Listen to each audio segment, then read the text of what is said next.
Welcome back into Talking Fitchburg. Joining today from the Fitchburg Fire Department is our friend Mark Malekish. He's back and he's ready to go. He actually was here and then left for a call and then came back, so we're really lucky to have him here again. And I missed a month. And you missed a month. I gave up a month to Chief Sarver. So, you know, Scott and I are buds now, so we talked about you. And we, in a good way. We said Mark's really doing a great job at doing these updates. I so appreciate that. So here you are. So obviously our conversation worked, right? Because you're back here, or you just said I'm never coming back to talk to Jeremy. Both could be true. I have no idea. Wasn't party to the conversation. So. I love it. Mark, in all seriousness, today we're going to focus on a couple different areas. It is getting back to school time. We're just a couple weeks out from school being back in as we tape this, but maybe you're watching this at a later date. Back to school safety, always a good time to get the kids thinking about it, but drivers too. We want to make sure that everybody stays safe. So when you think of school safety from the fire department or public safety entity, what's the first thing that comes to mind for you if you want to share safety? The very first thing for me comes to traffic safety. As a driver, you just need to be aware. School's going to be back in. There's going to be lots of kiddos out on the street walking to classes or walking home from school, different hours. Once they get out of school, they've got a lot of energy, so they're going to be out playing and they're going to be doing those things. So just keep your head on a swivel. Specifically around school zones, slow down. Make sure that you're, watching for kids that might run out or balls or anything like that. And then school buses as well. So I've seen in my career a lot of school buses that are stopped and people just zing around them even though they have their lights and their sign out. That's just a recipe for something really bad to happen. I believe there was a fatality in Wisconsin last year on that of somebody passing around a bus, and unfortunately it took the life of a young person. What always gets me on the school buses too is there's not all of the school bus zones in Fitchburg have the stop sign out. They might pick up at a corner with some blinking light, like the hazard lights on, and not necessarily the stop sign. I just think when you get around a school bus and it's the morning time, I think you just got to be on 100% alert because you never know when that's going to stop. You never know when the kids are going to be coming from. It's just a recipe for disaster. Yeah, 100%.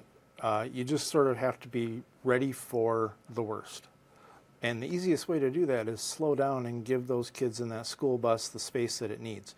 We all drive cars that have more horsepower than they need. We'll get there on time, right? We can speed back up to the speed limit, but a few seconds to stop and make sure that you're being safe around the kids, totally appropriate, right? Bus stop safety too. So I'm thinking of my kids here, putting my kids in perspective. I take the kids to the bus stop every day, and we're in a space that doesn't have sidewalks, and so we have to stand on the street. We have to walk down the street, we have to be on the street, and we're right at like a three-way intersection where the bus picks up, which is kind of scary. But the kids are also anxious to get on the bus too, so even at the bus stop, talking to your kids, I suppose, and keeping the drivers in perspective is a must as well, because again, they're just either pumped or whatever to get going. So you sort of led me into my next thought as I was just talking. And as a parent, my kids are both out of school, they're both graduated, so, but when you have little kids, as a parent, it's our responsibility to teach them a little bit of safety too, right? Not just assume that they know it and not just assume that somebody else is going to teach them, but we need to teach them, hey, stay out of traffic, look both ways, and then look both ways again before you cross or you go out into the street. So some of that falls on the parents as well. Well, they see my kids see the bus, and that like gets them excited. Like, oh my gosh, here it's coming! I'm like, stop, just stay here, don't like get behind me, And it's just something about the bus, just gets going. Nevertheless, there's plenty of school zones, so make sure you slow down. Posted speed limit when kids are in the area. You got to slow down in general, but really, again, the pedestrians are going to be out there, the bikers going to be out there getting to and from school. So plan ahead too. Always give some extra time when you're heading out. It's the worst thing for me. I'm always like last minute, and I'm like, oh man, I'm rushing. We are, and we all have a coffee in our hands, and we're all, multitasking in so many ways. Especially when you're around the school zone, traffic zone. Very specifically, concentrate on driving. That's your best bet. Distractions down. I always think DOT's thing is to put the distraction down, eyes on the road. Absolutely. Keep it that way. All right. Well, kind of in the same theme of fall, I'm going to just throw it out there, sort of your fall update. Smoke alarms come into play here as well. We'll be setting the clocks back here, turning the clocks back, which usually signals, hey, it's time to check your smoke detectors. But more importantly, having smoke detectors is a good starting spot, whether you've checked them, whether you have them. Yeah, so at the risk of sounding like a broken record, smoke alarms, smoke detectors save lives. It's proven. Period. So having working smoke alarms in your home is absolutely critical. And not just having them in the home, when they sound, make sure that you're heeding that warning because they're your early warning system, right? If you don't have them in your home, I would encourage everybody to reach out to me individually. We'll put you in touch with the Red Cross program. We could probably get them for your home. So, but having working smoke alarms in your home is it's the number one way to save lives. If I can geek out just a second, there was a study done back in the 1970s, and fire deaths dropped considerably when that recommendation came out. It was a report called America Burning. When that report came out, smoke alarms were the number one recommendation, and fire deaths dropped immediately. Has there been any, first off, period, smoke alarms save lives. I mean, I just heed that, take that in. But more importantly, the placement of them too. Like, I think I've seen more of a focus maybe in the later years here of making sure that there's one in the sleeping area. That's the way it's described, generally speaking, in fire safety, is make sure they're outside your sleeping area, make sure they're near your cooking area, make sure they're on every level of your home. But if you were to suggest, just in that So realm. the first thing I'm going to tell you is every level of the home has to have at least one. Second thing I'll tell you is, at a minimum, place them in common areas. Living room, workroom in the basement, upstairs in your bedrooms, outside the bathroom. Even better if you can afford to put them inside the bedrooms.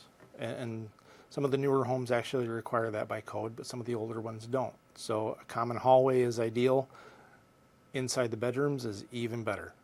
And like I said, what they are is your eyes and ears and nose in the middle of the night when you're sleeping and you might not know something's happening. They do, right? If you're having malfunctioning alarms, you can reach out to me anytime. You can reach out to anyone at the fire department. We'll try and help you troubleshoot those. Sometimes detectors get old and they sort of wear out, and that causes an alarm, or sometimes it's a battery, right? If there's a bad battery in your smoke alarm, don't remove it until you have a new one to replace it. We see a lot of smoke alarms that don't have batteries in them out on these calls, and that, again, is another recipe for bad things to happen. And then testing them. So, I use the good old analogy, the fall's coming and you could check your, so for people who are checking them like only twice a year, probably need to add it. I'm guilty of this, by the way. I don't check them as much as I do, and I'm lucky to have the one that you press one and they all go off, which I think is an amazing technology, by the way, because I want to be on the know, but nevertheless, checking them, how often? Recommended is usually monthly, right? And all you have to do is reach up, push the button, tickle it, it'll squeak back at you, and that way you know it's good. Then you move on. It takes literally maybe 10 seconds for the whole thing. And that just lets you know that the smoke detector's got power to it, that it's doing what it's supposed to do, and you can move on. So just walking down the hall. And the same applies for carbon monoxide detectors as well, but we'll save a big discussion on carbon monoxide detectors for later in the fall when we fire up our furnaces. We will. And just finally, too, as far as having the kids hear that, I think that's important. Anytime I do the test, like, I can test it anytime, but I try to make sure that the kids hear it and know what it is. And they're always mad at me, like, Dad, why do you... And I'm like, because if you hear this, there's something wrong, and we need to find and go to our place. And I try to do it, like, with them and try to talk about the meeting place and try to walk through the scenario. I know it's going to be a little bit chaotic, but if I keep doing it over and over again, I'm hoping that this will work in their favor to react appropriately. 100% correct. When we do that in our home, and I'm an acknowledged fire geek, right? My poor kids. So they live at the meeting spot, by the way. That's what it is. But the reality of it is, at school, they're regimented. When that fire alarm goes off, they get in line, they get out of the building, and those schools evacuate really quickly. And that's just muscle memory and training.